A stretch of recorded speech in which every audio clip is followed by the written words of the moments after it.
السلام علیکم ورحمۃ اللہ وبرکاتہ۔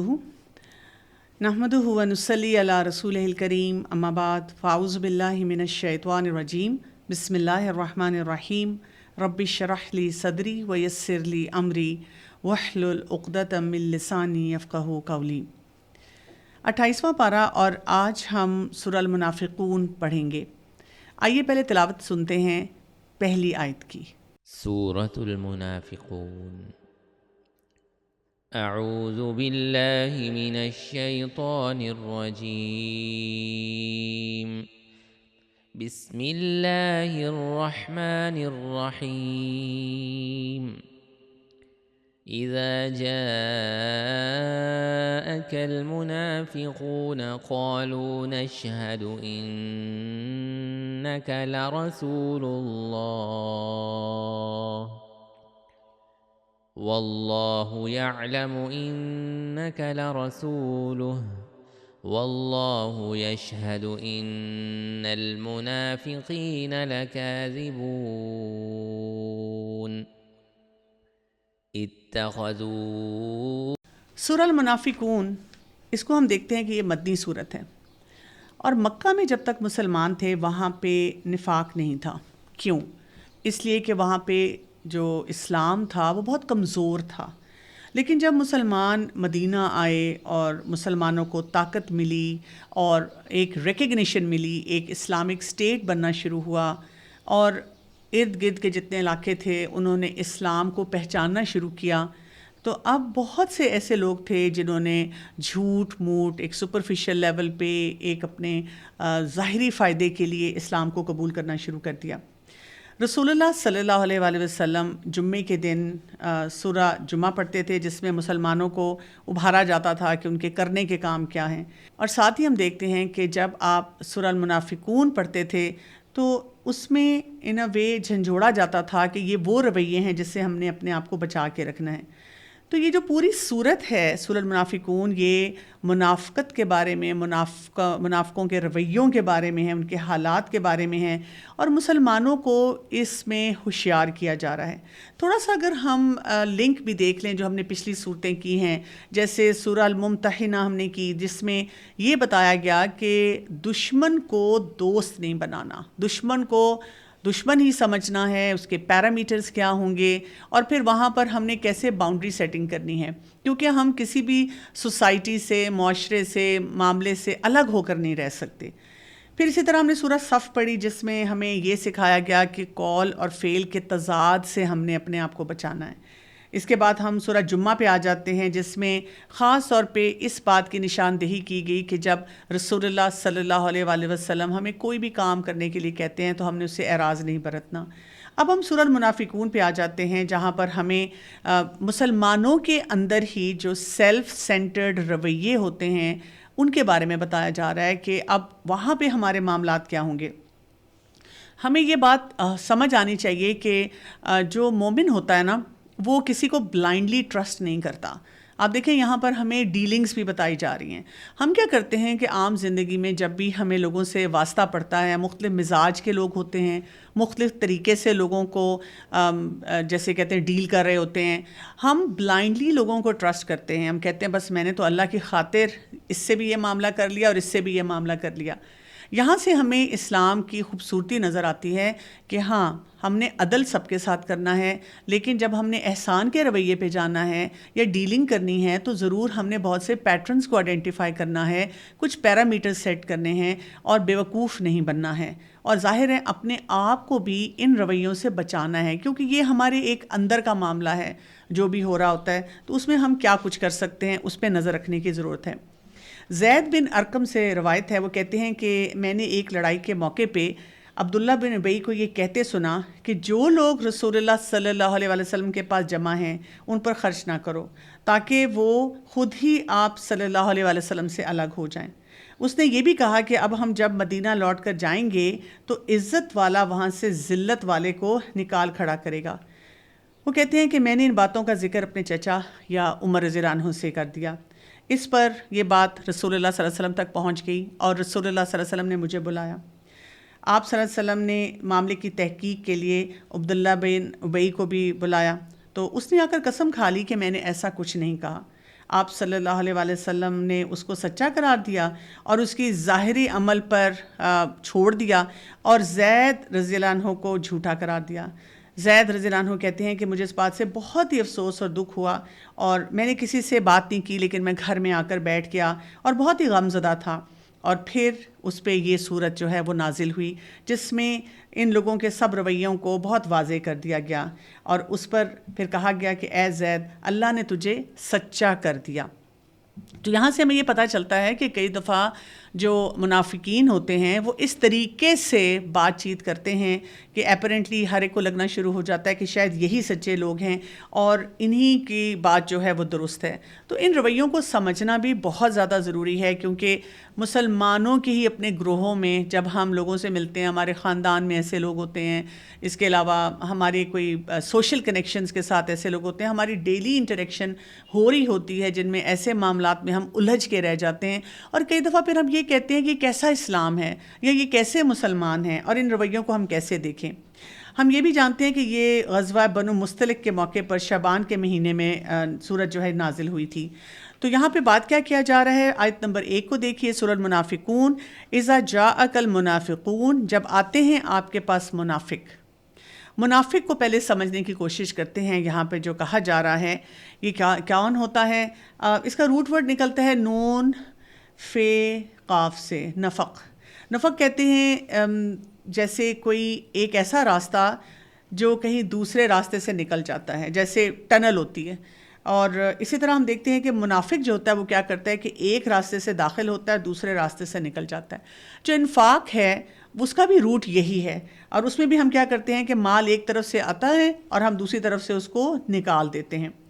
تو آپ صلی اللہ علیہ وآلہ وسلم کے پاس آ کر یہ لوگ کیا کرتے تھے کہ منہ سے اسلام کا اقرار کرتے تھے، کیونکہ یہاں پہ یہی بات کی جا رہی ہے کہ جب آپ کے پاس آئیں منافق، قولو، وہ کہتے ہیں نشہد انک لرسول اللہ، ہم گواہی دیتے ہیں کہ بے شک آپ یقیناً رسول ہیں اللہ کے. یعنی یہ جو انا کا یہاں پہ آ رہا ہے اور پھر ساتھ لا رسول آ رہا ہے، اس میں تاکیدی بات کی جا رہی ہے. یعنی اتنی قسمیں کھا کر، اتنے وعدے کر کے یہ کہتے ہیں کہ بے شک آپ ہی اللہ کے رسول ہیں. اور پھر کیا کہا گیا؟ اور اللہ جانتا ہے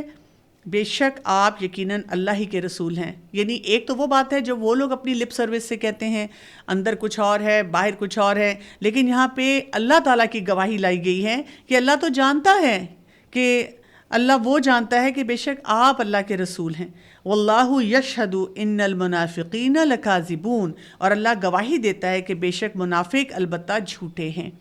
تو یہاں پر ان کے اس پورے رویے کو بہت کرسٹل کلیئر طریقے سے بتایا جا رہا ہے. اور یہاں پہ کیا بات کی گئی ہے کہ وہ جھوٹے لوگ ہیں. تھوڑی سی جھوٹ پہ بھی بات کر لیتے ہیں. جھوٹ کیا ہوتا ہے کہ جو خلاف حقیقت بات ہوتی ہے، یعنی دل میں کچھ اور بات ہے، باہر کچھ اور بات ہے، اور اسی بات کو ہم لے کر چل رہے ہیں. بیسیکلی اس میں انٹیگریٹی کا ایشو ہوتا ہے کہ اندر کچھ اور ہے اور باہر آپ کے کچھ اور ہے. تو یہاں پہ دیکھنا ضروری ہوتا ہے کہ انسان کے دل میں کیا بات ہے اور انسان ایکشن کیا کر رہا ہے. یعنی اپنی ذات کے لیے بھی ہمیں ہر وقت دیکھنا ہوتا ہے نا کہ ہم کون سے طریقے پہ ہیں. یہاں سے یہ بھی پتہ چلتا ہے کہ ہم، کیونکہ یہ دل کا معاملہ ہے نا، تو ہم کسی انسان کو دیکھ کر یہ ٹائٹل نہیں دے سکتے کہ تم منافق ہو، لیکن اپنے اوپر نظر رکھ سکتے ہیں. اور جو ہمیں عملی طور پہ تھوڑی سی کلیشز یا ڈسپیرٹیز نظر آتی ہیں، اس کے مطابق ہم محتاط رویے سے لوگوں کے ساتھ ڈیل کریں تو وہ بہتر ہوتا ہے. تو یہاں پہ کیا بات کی گئی ہے کہ وہ کیا بات کرتے تھے اور کیا گواہی دیتے تھے؟ وہ کہتے تھے کہ ہم اللہ کو مانتے ہیں، اور یہاں پہ اللہ کو ماننے سے آگے کی بات وہ کر رہے ہیں. وہ کہتے ہیں کہ ہم رسول کو مانتے تھے.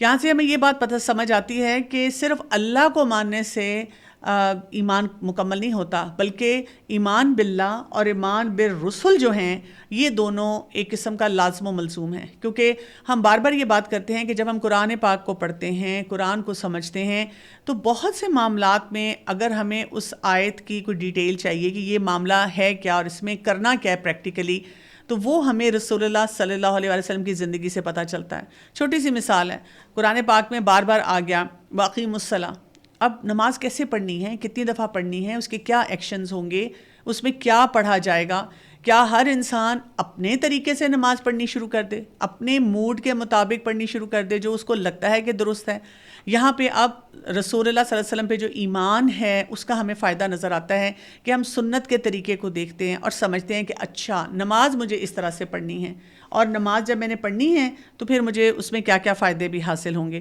اور یہی معاملہ ہر طرح سے ہے، وبالوالدین احسانا، والدین کے ساتھ احسان کا رویہ رکھنا ہے، لیکن کئی معاملات میں اگر والدین ایسا پریشر ڈال رہے ہیں حجاب اتار دو، یا یہ کہ مسجد میں نہ جاؤ، یا یہ کہ دین اتنا زیادہ پڑھنے کی کیا ضرورت ہے، اب ہم پھر کنفیوز ہو گئے ہیں، یا والدین کسی قسم کی سختی کر رہے ہیں، شدت کا رویہ رکھ رہے ہیں، اب وہاں پہ احسان کیا ہوگا، کیسے معاملہ کیا جائے گا؟ تو دوبارہ سے ہم دیکھیں گے کہ ہمارے پیارے نبی صلی اللہ علیہ وآلہ وسلم نے کیا فرمایا، اقوال کیا ہیں، کیا طریقے تھے۔ جب صحابہ کرام بہت سے معاملات میں رسول اللہ صلی اللہ علیہ وسلم کے پاس آتے تھے، اس وقت وہ ان کو کیا بتاتے تھے کہ ان معاملات کو کیسے آپ دیکھیں گے۔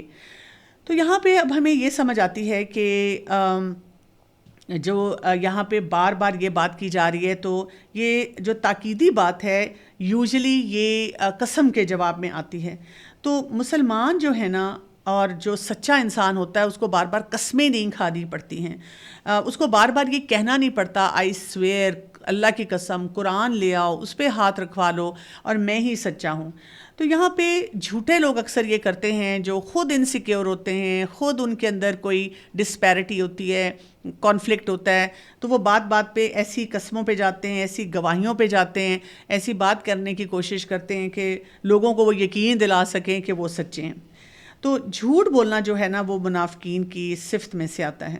اور جھوٹ بولنا جو ہے اگر ہم اس کو دیکھنے کی کوشش کریں تو یہ کیا ہوتا ہے، یعنی یہ شریعت کے معاملے میں بھی جھوٹ بولنا شروع کر دیتے ہیں، کیونکہ جب انسان ایک دفعہ ایک غلط رویے کو اپنی زندگی میں شامل کر لیتا ہے نا، تو پھر فل سٹاپ آپ کہاں لگائیں گے؟ آپ ہر جگہ اپنے اس غلط بیہیویئر کو جسٹیفائی کریں گے۔ اور جھوٹ کے معاملے میں ہم ویسے بھی دیکھتے ہیں کہ جب انسان ایک دفعہ جھوٹ بولنا شروع کر دیتا ہے تو پھر کیا ہے، ایک جھوٹ کو سنبھالنے کے لیے اس کو بہت سے اور جھوٹ جو ہیں وہ بھی بولنے پڑتے ہیں۔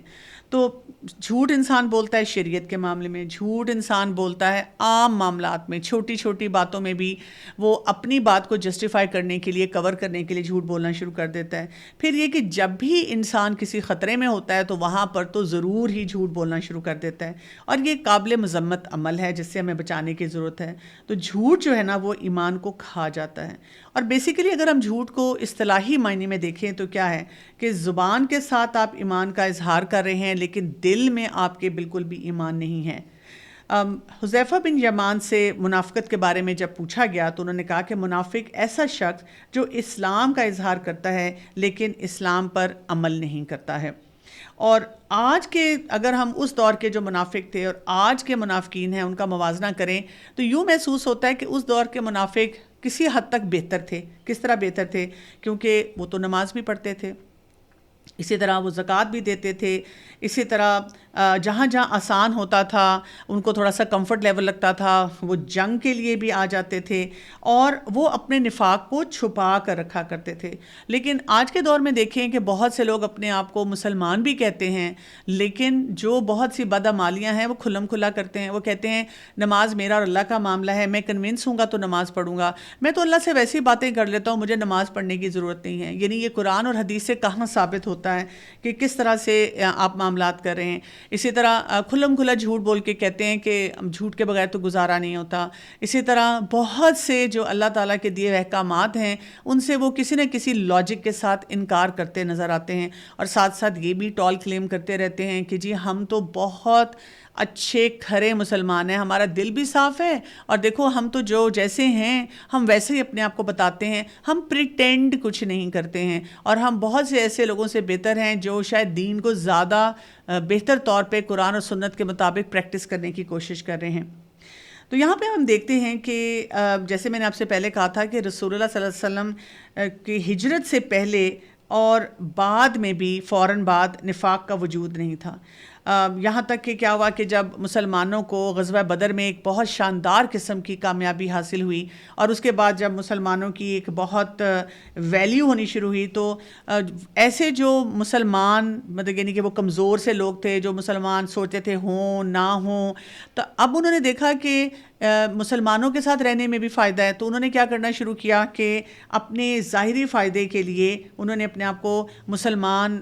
کرنا شروع کر دیا اور اسلام کے دائرے میں آ گئے، لیکن اندر سے وہ بہت سے جو معاملات تھے دین کے اس کے بارے میں بالکل بھی کنونس نہیں تھے۔ اب اس میں ہمیں ہجرت سے پہلے کی بھی کچھ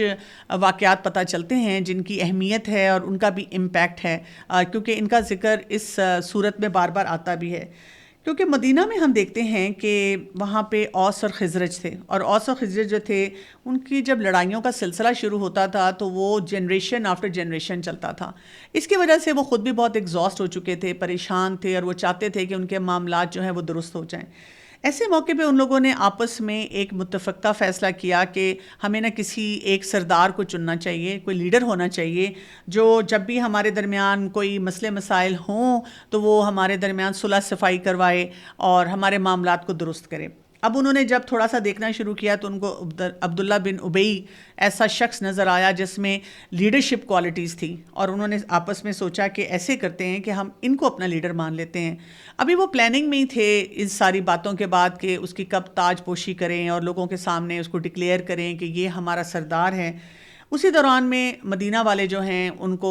جب اطلاعات ملنی شروع ہوئی رسول اللہ صلی اللہ علیہ وسلم کی اور یہ کہ مکہ میں کیا حالات ہیں، تو انہوں نے رسول اللہ صلی اللہ علیہ وسلم کے پاس جا کر چھوٹے چھوٹے گروہوں میں جانا اور وہاں جا کے بیعت کرنا اور بیعت کر کے واپس آنا اور اسلام کی تعلیمات آہستہ آہستہ مدینہ میں پھیلانی شروع کر دی، اور اس طرح وہ ہر سال جاتے تھے اور مزید لوگ اسلام قبول کر کے آتے تھے، اور آخر میں انہوں نے آپ صلی اللہ علیہ وآلہ وسلم کو مدینہ آنے کی دعوت دی، یعنی انہوں نے رسول اللہ صلی اللہ علیہ وسلم کو اپنا ایک لیڈر، ایک جو ہے بڑا ماننا شروع کر دیا۔ اس دوران میں کیا ہوا کہ مدینہ میں اسلام ایسا پھیلنا شروع ہو گیا کہ اوس اور خزرج کی بہت کثیر تعداد جو تھی وہ مسلمان ہو گئی۔ اب ہجرت کے بعد جب سب لوگ نبی کریم صلی اللہ علیہ وآلہ وسلم کی طرف متوجہ ہو گئے اور آپ صلی اللہ علیہ وآلہ وسلم سے تمام ان کو نبی مانا اور آپ صلی اللہ علیہ وسلم کو ایک لیڈر کا رول دیا، ایک اپنے بڑے کا رول دیا اور ان کی باتیں سننا شروع کر دی اور ان سے سیکھنا شروع کر دیا، تو یہاں پہ عبداللہ بن ابی جو تھا وہ سخت مایوس بھی ہوا اور اس کے اندر ایک حسد کی کیفیت آنی شروع ہو گئی۔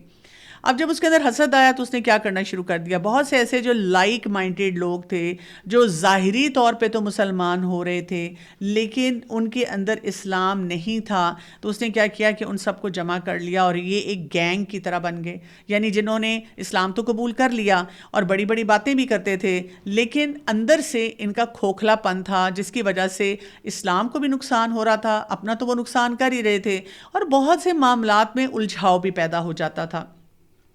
جیسے ہم دیکھتے ہیں کہ جنگ احد میں آپ دیکھیں کہ یہ نکلے ہیں اور جو 1/3 تھے جو کہ اس میں تھے وہ واپس آ گئے، تو یہ اس قسم کے معاملات بہت سی جگہوں پہ کیا کرتے تھے۔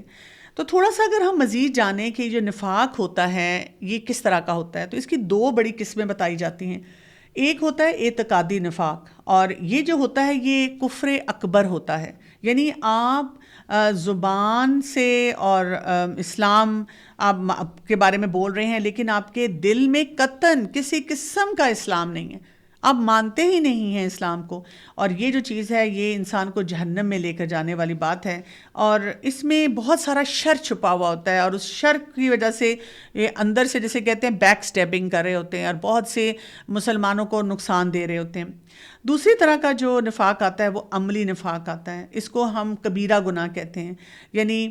اس میں انسان اسلام سے تو خارج نہیں ہوتا لیکن پھر وہی بات ہے کہ اس کے اپنے اندر ایک جنگ چلتی رہتی ہے کیونکہ اس کا ایمان کمزور ہوتا ہے، وہ بہت سی باتوں کو بھی سوچنے کی کوشش کر رہا ہے، اسے سمجھ نہیں آ رہی، ان پہ وہ عمل نہیں کر رہا، اور اندر سے وہ سوچتا ہے کبھی کبھی کہ مجھے دین کے اوپر شاید عمل کرنا چاہیے لیکن اس کے اندر کمزوریاں اتنی موجود ہوتی ہیں جس کی وجہ سے وہ عملی طور پہ ان باتوں پہ نہیں چل رہا ہوتا۔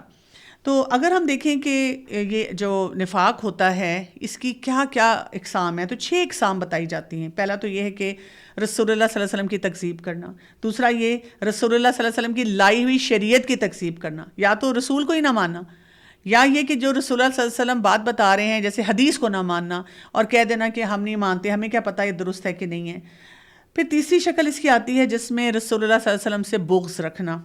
چوتھی شکل یہ ہوتی ہے کہ رسول کی لائی ہوئی تعلیمات سے بغض رکھنا۔ پھر یہ کہ رسول اللہ صلی اللہ علیہ وسلم کے لائے ہوئے دین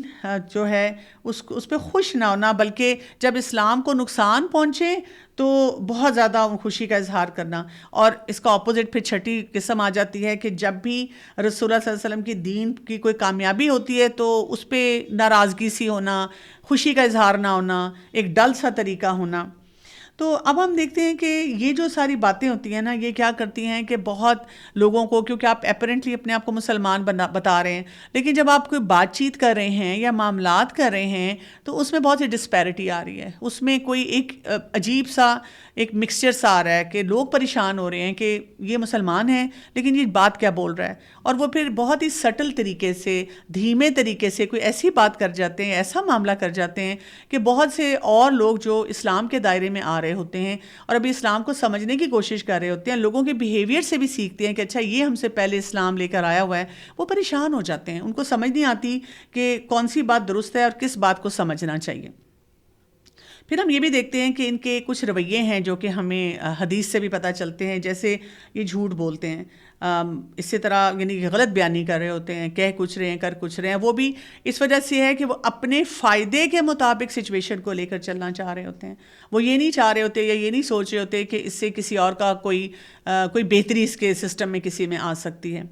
دوسری بات یہ کہ یہ وعدہ خلافی کرتے ہیں، یعنی جو بھی وعدے کرتے ہیں، ٹال کلیمز کرتے ہیں، ان کا اندر سے پہلے سے ارادہ نہیں ہوتا کہ انہوں نے اس بات کو مکمل کرنا ہے، ان کی نیت ہی نہیں ہوتی۔ ایک ہوتا ہے نا کہ آپ نے نیت کی بھی ہے، وعدہ کیا ہے، لیکن کوئی ایسا چیلنج آ گیا جس کی وجہ سے آپ اس وعدے کو پورا نہیں کر سکے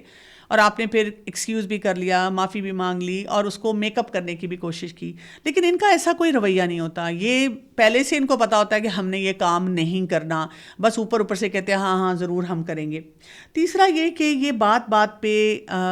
لڑائی جھگڑے پہ آ جاتے ہیں، بد زبانی کرتے ہیں، بیہودہ گفتگو کرتے ہیں اور اس کی وجہ سے مسئلے مسائل بڑھ جاتے ہیں۔ اور چوتھا یہ کہ یہ کسی معاہدے کو پورا نہیں کرتے، یعنی جو بھی وعدہ کرتے ہیں اس کو توڑ دیتے ہیں، اور پھر ہم یہ بھی دیکھتے ہیں کہ یہ امانت میں خیانت بھی کرتے ہیں۔ تو اب آپ دیکھیں کہ یہ جو نفاق ہوتا ہے نا، یہ آپ کے اعمال کو ضائع کر دیتا ہے اور یہ ہمیشہ کے لیے جہنم میں جانے کا سبب بنتا ہے۔ اور پھر آپ دیکھیں کہ مجھے یہ لگتا ہے کہ کتنی ایک ٹریجڈی کی بات ہے نا کہ آپ ظاہری طور پہ نماز بھی پڑھ رہے ہیں، ظاہری طور پہ مسلمان ہونے کا کلیم بھی کر رہے ہیں، ظاہری طور پہ ایک سرفیس پہ وہ سارے ایکشنز کرنے کی کوشش کر رہے ہیں جو لوگوں کو نظر آ رہا ہے جو ایک مسلمان کو کرنے چاہیے، لیکن کیونکہ اندر دل کی خرابی ہے اور اس کی وجہ سے دل سے آپ وہ کام نہیں کر رہے ہیں تو کیا ہوا کہ آپ جہنم میں جا رہے ہیں۔ ایسے لوگوں کو توبہ بھی نصیب نہیں ہوتی، کیوں؟ اس لیے کہ وہ کنونسڈ ہے نا اندر سے، ان کو کوئی گلٹ ہی نہیں ہوتا، وہ کہتے ہیں کہ ہم بڑے سمارٹ ہیں اور اب دیکھو ہم یہاں سے بھی بیسٹ فائدہ لے رہے ہیں اور یہاں پہ بھی بیسٹ جو کام ہیں وہ کرنے کی کوشش کریں۔ یہ اہل ایمان کا مذاق بھی اڑا رہے ہوتے ہیں اور ان کے بارے میں یہ بھی آتا ہے نا کہ یہ نمازوں میں بہت سستی کے ساتھ جاتے ہیں اور یہ ایک نفاق کی نشانی ہوتی ہے۔ رسول اللہ صلی اللہ علیہ وآلہ وسلم نے فرمایا 3 خصلتیں جس میں ہوں وہ منافق ہے، خواہ وہ نماز پڑھتا ہو، خواہ وہ روزہ رکھتا ہو اور اپنے آپ کو مسلمان کہتا ہو، جب وہ بات کرے تو جھوٹ بولے، وعدہ کرے تو خلاف کرے اور جب امانت لے تو وہ خیانت کرے۔ اسی طرح رسول اللہ صلی اللہ علیہ وسلم نے فرمایا 2 خصلتیں ایسی ہیں جو منافق میں کبھی جمع نہیں ہوتی، اچھا اخلاق اور دین کی سمجھ، یعنی یہ 2 باتیں اس میں آ ہی نہیں سکتی، کیونکہ دیکھیں اندر اور باہر میں جب آپ کے اتفاق نہیں ہوتا نا تو کہیں نہ کہیں وہ جو کنیکشن نہیں ہوتا تو پھر آپ گڑبڑ کرنا شروع کر دیتے ہیں۔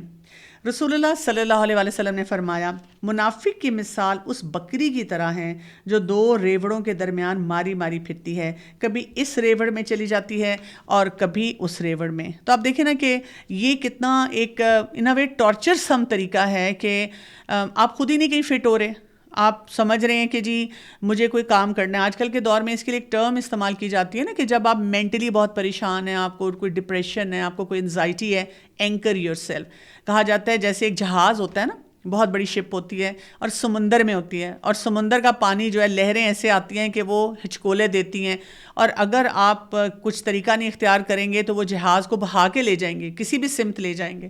تو جہاز کیا کرتا ہے کہ جب ساحل کے قریب آتا ہے تو ایک بڑا سا اس کا اینکر ہوتا ہے، اس کو پانی میں پھینک دیتا ہے، اور جیسے ہی وہ پانی میں جاتا ہے تو بے شک تیز لہریں آئیں، طوفان آئے، لیکن وہ اینکر جو ہے اس شپ کو وہیں گراؤنڈڈ رکھتا ہے۔ تو اسی طرح ہماری زندگی میں بھی یہ جو دین ہے، ہمارا دین پہ عمل کرنا ہے، اندر اور باہر کی کلیئرٹی ہے، وہ ہمیں اینکرڈ رکھتی ہے۔ جب ہمارا عقیدہ درست ہوتا ہے، ہم اپنے ایمانیات پہ کام کر رہے ہوتے ہیں،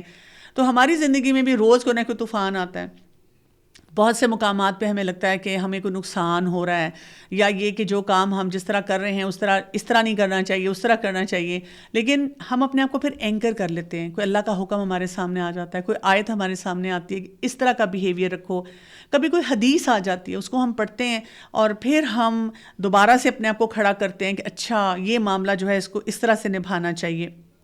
رسول اللہ صلی اللہ علیہ وآلہ وسلم نے ایک اور حدیث میں بھی فرمایا، اور یہ خواتین کے لیے بہت ضروری ہے، تو اس کو بھی ہم سمجھتے ہیں، تمہاری بہترین عورتیں وہ ہیں جو محبت کرنے والی، جو بہت زیادہ بچے پیدا کرنے والی اور ہم نوائی کرنے والی اور ہمدردی کرنے والی، بشرطیہ کہ وہ اللہ سے ڈرنے والی ہوں، اور بدترین عورتیں وہ ہیں جو شوہر کے بغیر زیبائش کرنے والی، اکڑ کر چلنے والی۔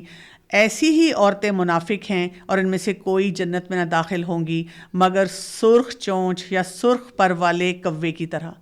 تو آپ دیکھیں کہ یہاں پر خواتین کو بھی ہائی لائٹ کر کے الگ سے بتا دیا گیا کہ خواتین کے کرنے والے کون سے کام ہیں، اور اس میں بھی ہم یہ دیکھتے ہیں کہ اگر دل میں معاملہ کچھ اور ہے اور زبان پہ معاملہ کچھ اور ہے تو وہیں سے پھر یہ خرابی جو ہے یہ آنی شروع ہو جاتی ہے۔ صحابہ اکرام نفاق سے اتنا ڈرتے تھے اور بار بار آپس میں پوچھا کرتے تھے، جیسے وہ ایک جب رسول اللہ صلی اللہ علیہ وسلم کو بتایا گیا کہ 30 سے زیادہ جو منافقین ہیں وہ کون سے لسٹ دی گئی، تو وہ ایک دوسرے سے پوچھا کرتے تھے کہ کہیں تمہیں لگتا ہے کہ میں اس لسٹ میں ہوں گا۔ اور عمر رضی اللہ عنہ کے بارے میں تو آتا ہے کہ وہ اس چیز سے صرف ڈرتے ہی نہیں تھے، وہ رو رو کے دعا کیا کرتے تھے کہ کہیں میں اس لسٹ میں نہ ہوں، میرا نام اس میں نہ ہو۔ حسن البصری کا ایک قول ہے کہ مومن نفاق سے ڈرتا اور منافق بے خوف رہتا ہے، اور آپ کو پتہ ہے کہ جو منافق ہوں گے وہ جہنم کے سب سے نچلے درجے میں ہوں گے، ان کی استغفار قبول نہیں کی جائے گی، استغفار سے بلکہ ان کی محرومی ہوتی ہے، اللہ تعالیٰ ان کو معاف نہیں کرے گا۔ اور پھر آپ دیکھیں کہ جہاں ان کے اعمال برباد ہو جاتے ہیں تو وہ پل صراط پہ جب گزریں گے منافق تو ان کا نور بجھ جائے گا۔ قیامت کے دن منافق سے جب سوال جواب ہوں گے تو اللہ تعالیٰ کی طرف سے ناراضگی ہوگی۔ تو یہاں پہ اب ہم دیکھتے ہیں کہ ایک اعلانیہ تذلیل کا ماحول ہوگا، کیونکہ آپ دیکھیں نا انہوں نے صرف یہی نہیں کہ اپنی ذات کے لیے غلط فیصلے کیے اور اپنے آپ کو نقصان پہنچایا، منافق جو ہوتا ہے وہ دین کے لیے بہت زیادہ نقصان دہ ہوتا ہے، اس لیے کہ ہر شخص اس کو مسلمان سمجھ رہا ہوتا ہے لیکن وہ اسلام کی صحیح نمائندگی نہیں کر رہا ہوتا، جس کی وجہ سے بہت سے لوگ اسلام سے دور ہو جاتے ہیں یا انہی کی باتیں سن سن کے ڈی ریل ہو جاتے ہیں۔ تو یہ بہت ہی ضروری بات ہے کہ ہم اس رویے کو سمجھیں۔ یہاں پہ جیسے ہم دیکھتے ہیں کہ بات ہوئی ہے منافقوں کی، اور اس میں اللہ سبحانہ وتعالیٰ فرما رہے ہیں نا واللہ یشہد ان المنافقین لکاذبون، کہ اللہ گواہی دیتا ہے کہ بے شک منافق البتہ جھوٹے ہیں۔ تو جھوٹ، اب اس جھوٹ کو بھی نا ہم نے تھوڑا سا سمجھنا ہے، کیونکہ یہ جھوٹ ہماری زندگیوں میں بہت کامن ہے۔ بہت سے والدین جب مجھ سے بات چیت کرتے ہیں بہت پریشان ہوتے ہیں کہ بچے جھوٹ بول رہے ہیں، اور کوئی والدین ایسے ہیں جو کہ بچوں کی مار پیٹ کر رہے ہیں، کوئی والدین بچوں کو بیٹھ کے سمجھا رہے ہیں، کوئی میرے پاس آ رہے ہیں یا میرے جیسے اور لوگوں کے پاس جا رہے ہیں، رو رہے ہیں، تڑپ رہے ہیں کہ بچے جھوٹ کیوں بول رہے ہیں۔ تو تھوڑا سا ہم جھوٹ کو سمجھنے کی کوشش کریں کہ کوئی بھی چاہے بچہ ہے یا بڑا ہے، جھوٹ کیوں بولا جاتا ہے۔ زیادہ تر لوگ جو جھوٹ بولتے ہیں وہ اس لیے بولتے ہیں کہ وہ سزا کو اوائڈ کرنا چاہتے ہیں، کسی قسم کی جب ان سے کوئی غلطی ہو جاتی ہے اور ان کو لگتا ہے کہ اس پر ان کو سزا ملے گی، چاہے وہ فزیکل ابیوز ہو یا ایموشنل ابیوز ہو، یعنی کبھی کبھی ہم تھپڑ لگاتے ہیں اور کبھی کبھی ہم ڈھیر ساری باتیں سنانی شروع کر دیتے ہیں، ٹونٹ کرنا شروع کر دیتے ہیں اور آئندہ کے لیے بھی ٹونٹ کرتے چلے جاتے ہیں، تو لوگ پھر اس بیہیویئر سے بچنے کے لیے جھوٹ بولنا شروع کر دیتے ہیں۔ کچھ لوگ اس لیے جھوٹ بولتے ہیں کہ دے وانٹ ٹو فٹ ان، وہ چاہ رہے ہوتے ہیں کہ ان کو اپروول مل جائے۔ مثلاً آپ دیکھیں کسی گروپ میں رہتے ہوئے آپ وہ چیزیں افورڈ نہیں کر سکتے یا آپ کے پاس وہ چیزیں ہیں نہیں، لیکن وہاں پہ بیٹھے بہت سے لوگ بڑے ٹال کلیم کریں ہمارا گاؤں ہے، ہماری زمینیں ہیں، ہمارے پاس اتنا پیسہ ہے، اب آپ بھی وہاں جھوٹ بول بول کر اپنی بڑائیاں بیان کرنا شروع کر دیتے ہیں۔ کچھ لوگ کسی ذاتی فائدے کے لیے ان کو لگتا ہے کہ اچھا اس وقت مجھے بہت ڈیسپریٹلی اس چیز کی ضرورت ہے تو اس پہ وہ جھوٹ بول دیتے ہیں. جیسے کالج یونیورسٹی کے بچے, اگر والدین ان کو ویسے پیسے نہیں دے رہے, اب ان کے فرینڈ جو ہیں ڈھیروں ڈھیر پیسے لاتے ہیں, خوب عیاشی سب کو کراتے ہیں, اور اب انہوں نے کہا کہ اب تم نے ٹریٹ دینی ہے, اور اگر بچہ گھر جا کے بتاتا ہے کہ جی مجھے پیسے دیں, میں نے اپنے دوستوں کو ٹریٹ دینی ہے, تو والدین ناراض ہوں گے کہ تم کیوں پیسے ضائع کر رہے ہو. تو وہ جھوٹ بول دیتے ہیں, سیمسٹر فی چاہیے, کوئی کورس آ گیا اس کی فی دینی ہے تو مجھے پیسے اور دے دیں, تاکہ وہ اس طرح سے وہ پیسے لے کر وہاں پر اپنا جو بھی کام کرنا چاہتے ہیں وہ کر سکیں. کچھ لوگ جو ہیں اپنے آپ کو ہرٹ ہونے سے بچانا چاہتے ہیں, اس کی وجہ سے جھوٹ بولتے ہیں. کچھ لوگوں کی عادت بن جاتی ہے, انہوں نے ایک دفعہ جھوٹ بولا, نہیں پکڑے گئے اور فائدہ بھی ہو گیا, وہ کہتے ہیں چلو تو بڑا مزہ آیا, وہ جسٹیفائی کرتے ہیں کہ اب دیکھیں نا ہر جگہ تو سچ نہیں بولا جاتا, کہیں کہیں جھوٹ بولنا ہی پڑ جاتا ہے. اچھا کچھ لوگوں کو نا انزائٹی ہوتی ہے کہ اگر میں نے یہ بولا تو پھر مجھے اس کے بعد یہ بھی جواب دینا پڑے گا, یہ بھی کرنا پڑے گا, تو وہ جھوٹ بول دیتے ہیں. جیسے ایک خاتون گھر میں بیٹھی ہوئی ہیں, ان کے ہسبینڈ نے کہا ہے کہ تم نے اپنے میکے والوں سے بالکل بات نہیں کرنی, یا فلاں شخص کو نہیں ملنا, کوئی بھی رشتہ دار ہو سکتا ہے, نیبرز ہو سکتے ہیں. اب کیا ہوا, گھر والوں کو نہیں خیال رہا, انہوں نے محبت میں فون کر دیا. اب اگر شوہر کہتا ہے کس سے بات کر رہی تھی, اب وہ کہتی ہیں کہ دل میں سوچتی ہیں کہ اگر میں بتاؤں گی کہ میں تو اپنے میکے والوں سے بات کر رہی تھی تو میرا ہسبینڈ بہت ناراض ہوگا, وہ جھوٹ بول دیتی ہیں فرینڈ ہے. یا اسی طرح سے کہیں اور پہ بھی کوئی ایسا معاملہ ہو, جیسے نیبرز ہیں, نہ آئیں جی, تم نے نہیں کسی سے ملنا. اب شوہر گئے میں, اب بیل بجتی ہے, اب سامنے کوئی خاتون کھڑی ہیں, اب وہ یہ تو نہیں کہہ سکتی میرے شوہر نے منع کیا پلیز آپ چلی جائیں, میں نہیں مل سکتی. تو تھوڑا سا کرٹیس ان کو ہونا پڑتا ہے, وہ چلیں 10 منٹ مل لیتی ہیں, پھر ان کو بھیج دیتی ہیں, کوئی بہانہ بناتی ہیں. شوہر آ کے پوچھتا ہے کوئی آیا تھا آج, اب ان کو جھوٹ بولنا پڑتا ہے, اس لیے کہ ان کو یہ لگتا ہے کہ وہ میری بات ہی نہیں سمجھیں گے. وہ اس انزائٹی کو ڈیل کرنے کے لیے جھوٹ بولتے ہیں. کچھ لوگوں کو مورلی کبھی بتایا نہیں گیا ہوتا, انہوں نے بچپن سے دیکھا ہے کہ ہر شخص جھوٹ بولتا ہے. اماں ابا, دادا دادی, نانا نانی, چچا تایا, ماموں پھپھو خالہ, سب جھوٹ بولتے ہیں. بچے دیکھ رہے ہیں, آبزرو کر رہے ہیں ہمارے بیہیویئرس کو, تو وہ بھی جھوٹ بولنا شروع کر دیتے ہیں, ان کو یہ چیز مشکل نہیں لگتی. پھر اگر ہم بچوں کو ڈیولپمنٹلی دیکھیں تو وہ بھی ہمیں سمجھ آنی چاہیے کہ بچے کیسے جھوٹ بولتے ہیں. جیسے 3 سال سے کم عمر کا بچہ جو ہوتا ہے وہ جان بوجھ کر جھوٹ نہیں بولتا, وہ اپنے کسی فائدے کے لیے جھوٹ نہیں بولتا, لیکن اس کا ایک امپلسو بیہیویئر ہوتا ہے اور وہ ایک امیجنری ورلڈ میں رہتا ہے, اور اس کی جتنی سوچ ابھی ہوتی ہے اس کے مطابق وہ کوئی نہ کوئی ایسی بات بول دیتا ہے جو کہ جھوٹ کے زمرے میں آتی ہے. پھر جب ہم 3 سے 6 سال کی عمر کے بچوں کو دیکھتے ہیں تو ان کا یہی ہوتا ہے کہ وہ کسی بھی مشکل سے بچنے کے لیے جھوٹ بول دیتے ہیں. پلس ان کی امیجنیشن بہت اسٹرانگ ہوتی ہے نا, جیسے وہ کبھی کہتے ہیں میں تو اڑ کے وہاں جاؤں گا, اور میں تو گاڑی چلاؤں گا, اور میں تو یہ کھیلوں گی, میرا گھر ہوگا, اور پھر میرے پاس اتنے پیسے ہیں, چاہے انہوں نے وہ نوٹ جو ہیں کاغذ کے بنائے ہوئے ہیں لیکن اس سے وہ کھیل رہے ہیں, اور وہ ریالٹی اور فینٹیسی میں ڈفرینشیٹ نہیں کر پاتے. پھر 6 سے 12 سال کی عمر کا بچہ جو ہوتا ہے, اب اس کے اندر ایک مورل سینس تو آ چکی ہے, لیکن وہ اب اپنے فائدے کے لیے جھوٹ بولتا ہے, یا جب اس کو لگتا ہے کہ اسے سزا ملے گی تو تب وہ جھوٹ بولے گا. یہ بچے ٹپیکلی جیسے اسکول جاتے ہیں, لیٹس سے ان سے کوئی کام صحیح طرح نہیں کیا جا رہا, ان کی کوئی پڑھائی کی اسٹرگل چل رہی ہے, اب ٹیچر نے ڈائری میں کوئی نوٹ لکھا, اب ان کو ڈر لگتا ہے کہ یہ نوٹ میرے پیرنٹس پڑھیں گے تو میرا مسئلے کو نہیں انڈرسٹینڈ کریں گے, اس مسئلے کو حل نہیں کریں گے. اسکول میں ٹیچر ڈانٹ رہی ہیں, گھر میں ماں باپ ڈانٹ رہے ہیں اور مار پیٹ کر رہے ہیں, تو وہ کیا کریں گے, ڈائری کے اس پیج کو پھاڑ دیں گے. اب ان کو یہ سینس نہیں ہے کہ والدہ کو یا والد کو پھر بھی پتہ چل جانا ہے, اگر فوراً نہیں پتہ چلے گا تھوڑی دیر بعد پتہ چل جائے گا, جب ٹیچر کہیں گی سائن کدھر ہے اور وہ کال کر دیں گی, تو وہ بیچارے صرف اپنے اس مسئلے کو وقتی طور پہ حل کرتے ہیں. اور پھر جب بچے یہ ٹین ایج میں آ جاتے ہیں تو اب ان کے جھوٹ بھی بڑے کمپلیکیٹڈ ہو جاتے ہیں, کیونکہ اب ان کے اوپر پیئر پریشر ہے, انہوں نے اپنے آپ کو بچانا ہے. اچھا یہ اس اتھارٹی کے اگینسٹ باغی پنا بھی دکھاتے ہیں, ریبیل کرتے ہیں, تو یہ ایک ٹپیکل سا بیہیویئر ہوتا ہے کیونکہ یہ ان کی گروتھ کا وقت ہوتا ہے. تو کیسے ان کو مینیج کیا جائے, یعنی چھوٹے بچے جو ہوتے ہیں, ہم جب بھی وہ کوئی ایسا جملہ بولیں جو حقیقت پر مبنی نہیں ہے تو ہم ان کو ٹوکے بغیر بہت آرام سے ان کی اصلاح کر لیں, کبھی بھی ان کو پنش نہ کریں. جھوٹ بولنے پر جب ہم نے ان کو مار پیٹ کی, ان کو ٹونٹ کیا, ان کو کارنر کیا, ان کا جھوٹ کم نہیں ہوگا, ان کا جھوٹ بڑھنا شروع ہو جائے گا. اسی طرح سے ان کو ایسی سٹوریز سنانی چاہیے, ایسے واقعات سنانے چاہیے, سیرت میں سے سنائیں, صحابہ کرام کے سنائیں, صحابیات کے سنائیں, ایون عام سٹوری سنائیں جس میں جھوٹ کی وجہ سے اس کے لائف میں کیا کیا چیلنجز آئے, جھوٹ سے بچنے سے اس کے اندر انٹیگریٹی کتنی اچھی ڈیولپ ہوئی. پھر یہ کہ جب وہ بچے سچ بولیں، آپ کو بتا دیں مثلاً گلاس ٹوٹ گیا، مثلاً ماما آج مجھ سے پڑھا نہیں گیا اور ٹیچر نے مجھے ڈانٹا، تو یہ نہیں کہ بہت اچھا ہوا اور پھر اور ان کی ٹھکائی کریں، بلکہ اس بات کو سمجھیں، ان سے ایمپتھائز کریں، ان سے پوچھیں کہ اچھا کیا ہوا تھا، ان سے یہ بھی پوچھیں کہ آپ اس مسئلے کو کیوں نہیں حل کر سکے، ان کو اپریشیٹ بھی کریں کہ آئی ایم ہیپی آپ نے مجھے بتا دیا، چلو ہم اس مسئلے کو دیکھتے ہیں کہ کیسے حل کیا جاتا ہے۔ پھر یہ کہ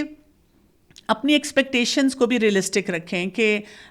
جب بھی کوئی سٹک ہوتا ہے انسان تو ایسے ہی کرتا ہے، ہم بھی بہت سے معاملات میں اسی قسم کی بات کر رہے ہوتے ہیں، تو ہمیں یہ دیکھنا ہے کہ ان مسائل کو صحیح طور پر حل کیسے کیا جائے۔ جیسے جیسے بچے بڑے ہونے شروع ہو جاتے ہیں، خاص طور پہ ٹین ایج کی طرح اسکول گوئنگ ہیں، جیسے مڈل اسکول جو ہے 6 سال سے 12 سال کی عمر کے بچے ہیں، تو ان کو کلیئر ایکسپیکٹیشن دیں کہ بیٹا آپ نے نا جب بھی کوئی مسئلہ ہو تو سچ سچ مجھے بتانا ہے۔ پھر اسی طرح ان کے لیے سیف انوائرمنٹ کریٹ کریں کہ وہ بتا سکیں کہ مجھ سے یہ غلطی ہو چکی ہے۔ اچھا، کئی جگہوں پہ ان کو آپ لاجیکل کانسیکوینسز دیں، مثلاً یہ کہ اگر آپ سے پڑھائی نہیں ہو رہی، آپ نہیں رزلٹ دے پا رہے تو آپ کو پھر اتنی دیر ایکسٹرا پڑھنا ہے، یہ پنشمنٹ نہیں ہے، یہ آٹومیٹیکلی آپ کو یہ کام کرنا پڑ جاتا ہے۔ یا آپ سے کوئی چیز ٹوٹ گئی ہے تو کوئی بات نہیں، ٹوٹ گئی ہے لیکن اب میں آپ کے ساتھ ہیلپ کروں گی لیکن اب آپ نے یہ چیز خود سمیٹنی ہے، یا یہ کہ یہ چیز آپ نے یہاں پہ رکھنی ہے، تاکہ یہ کہ ان کو یہ سمجھ آئے کہ جب ہم سے کوئی غلطی ہو جاتی ہے تو اس کو ٹھیک کرنے کا صحیح جائز طریقہ کیا ہوتا ہے۔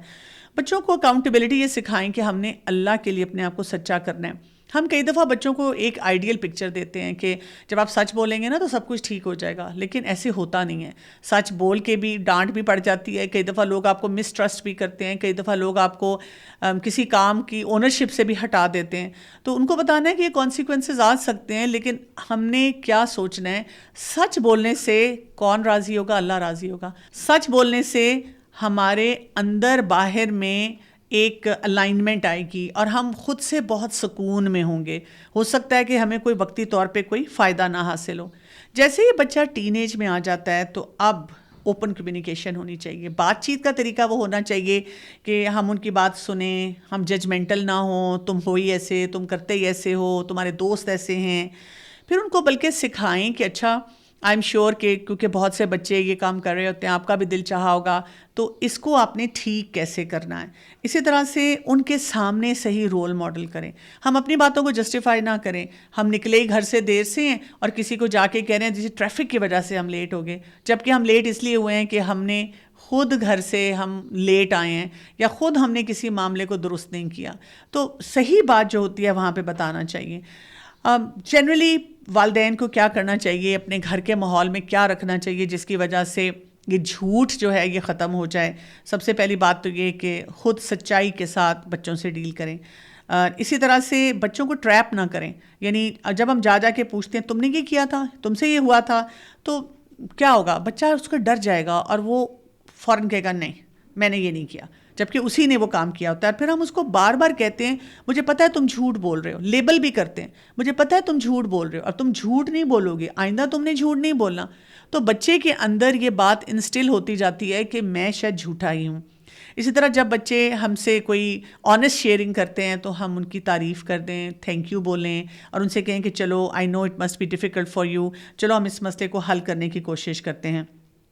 پھر اسی طرح ٹرسٹ کا ریلیشن شپ پیدا کریں اور یہ دیکھیں کہ ہم نے کیا ماحول کریٹ کرنا ہے کہ ہمارے بچے ہم سے ہر بات کر سکیں۔ یہ یاد رکھیے گا کہ بچے کسی نہ کسی سچویشن میں جھوٹ بولتے ہیں، یعنی میں بھی اگر اپنے بچوں کو دیکھوں تو کہیں نہ کہیں انہوں نے مجھ سے جھوٹ بولا ہے، اور جب انہوں نے جھوٹ بولا ہے تو میں نے ضرور سوچا ہے کہ میں نے تو اپنی طرف سے بہت اچھا ریلیشن شپ رکھا ہوا تھا، میں تو جو کچھ لوگوں کو بتاتی ہوں اسی پیرامیٹر پہ اپنے بچوں کو بھی سکھا رہی تھی، پھر بچے نے جھوٹ کیوں بولا؟ تو بات یہ ہے کہ اللہ تعالیٰ اسی جھوٹ کے ذریعے ہمیں بھی ٹیسٹ کرتے ہیں نا، کہ جب بچہ جھوٹ بولے گا ہم اسے سکھا رہے ہیں سچ بولنا، تو اب ہم اس سچویشن کو کیسے ہینڈل کرتے ہیں۔ تو سب سے پہلا کام کیا ہوگا کہ اندر سے آپ کو غصہ آ رہا ہے، آپ بہت ڈس اپوائنٹڈ ہیں، آپ کا رونے کو دل چاہ رہا ہے، آپ کو لگ رہا ہے کہ یہ میری تو تربیت ساری زیرو پہ چلی گئی، یہ میرے بچے نے کیا کر دیا، تو کبھی بھی ہم ایسا جملہ نہ بولیں کہ تم نے جھوٹ کیوں بولا۔ ہم اس سے کہیں کہ اچھا آپ نے جو بھی کیا چلو اس کو فگر آؤٹ کرتے ہیں کہ یہ آپ کو کیوں کہنا پڑا، آپ کو کیوں لگا کہ یہ کام ٹھیک نہیں ہے۔ جیسے ایک دفعہ میرے ایک بچے نے مجھے کہا کہ میں نے اس لیے اس طرح کیا، مجھے لگا کہ آپ میری بات کو انڈرسٹینڈ نہیں کریں گی۔ تو میں نے پھر اس تھوڑی دیر سوچا اور پھر میں نے اس کو کہا کہ اچھا تھوڑے سے پچھلے ایکسپیرینس پہ آپ چلے جائیں. کبھی ایسے ہوا ہے کہ آپ نے مجھ سے آ کر کوئی بات کی ہو سکتا ہے میں نے انکار بھی کیا ہو, لیکن میں نے آپ کو یہ فیلنگ دی ہو یا کہا ہو کہ میں نے انڈرسٹینڈ نہیں کیا. میں آپ کو کہتی ہوں مجھے نظر آ رہا ہے آپ کا بہت دل چاہ رہا ہے لیکن ہم یہ کام نہیں کر سکتے, اور میں نے آپ کو اس کی وجہ بھی بتائی ہے. اور آپ دیکھیں کہ جب بھی آپ نے جھوٹ بولا یا جب بھی آپ کہیں ٹریپ ہوئے, آپ کو کوئی مسئلہ ہوا, ہمیشہ ہم نے آپ کی ہیلپ کرنے کی کوشش کی. تو ان کو کانفیڈنس دینا کہ آپ اگر آپ سے غلطی بھی ہو جائے تو آپ آ کر بات کر سکتے ہیں. ٹریپنگ کوشچنز نہیں ہونے چاہیے. کیا آپ نے یہ بسکٹ کھائے ہیں, کیا آپ نے یہ اس طرح سے یہ کام کیا ہے, آپ نے میرا فون یوز کیا ہے. جیسے آپ گھر سے باہر گئی ہیں, آپ نے بچوں کو کہا ہے کہ آپ نے گیم نہیں کھیلنی, ویڈیو گیم, آپ نے ان کو ایکس باکس یا کوئی بھی اور ایسا چینل دیا ہوا ہے کہ جس پہ وہ کھیل سکتے ہیں. دیکھیں آپ کو پتہ ہونا چاہیے کہ اس میں اتنی ٹیمپٹیشن ہے کہ جب آپ گئے ہوئے ہیں تو بچے نے ضرور ایسا کوئی کام کرنا ہے. اور اگر آپ آ کر ٹریپنگ کویشچن پوچھتے ہیں کہ تم نے ویڈیو گیم تو نہیں لگائی, تو بچہ کیا جواب دے گا؟ ہاں ماما جیسے ہی آپ گئی تھی ہم نے ویڈیو گیم لگائی, اور آپ کو آتا دیکھ کے فوراً ہم نے جو ہے بند کر دی اور ہم پریٹینڈ کرنے لگ گئے کہ ہم پڑھائی کر رہے ہیں. آبویسلی بچہ یہی کہے گا کہ نہیں نہیں ماما ہم تو پڑھائی کر رہے تھے. ہمیں پہلے سے پتہ ہونا چاہیے کہ بچے اس قسم کے کام چھوٹے چھوٹے جو ہیں وہ کرنا شروع کر دیتے ہیں. اس کے پیچھے جو ان کی ٹرو فیلنگز ہے نا, اس کو ہمیں انڈرسٹینڈ کرنا ہے اور ان کو فیئر طریقے سے اس چیز کے بارے میں ڈیل کرنا سکھانا ہے. اور آہستہ آہستہ آپ دیکھتے ہیں کہ بچے کبھی کبھی جھوٹ بولتے ہیں, پھر آپ ان کو دوبارہ کانفیڈنس دیتے ہیں کہ آپ نے سچ بولنا ہے. ان کو اللہ تعالیٰ کے ساتھ زیادہ کنیکٹ کرتے ہیں, تقویٰ کی فیلنگ ان کے اندر زیادہ لاتے ہیں, تو پھر وہ اس رویے سے اپنے آپ کو بچا پاتے ہیں. اس صورت میں اور بھی بہت سے امپورٹنٹ میسیجز ہیں. انشاءاللہ اگلی آیات جب ہم پڑھیں گے تو مزید سیکھیں گے. ابھی کے لیے اجازت چاہتی ہوں. السلام علیکم ورحمۃ اللہ وبرکاتہ.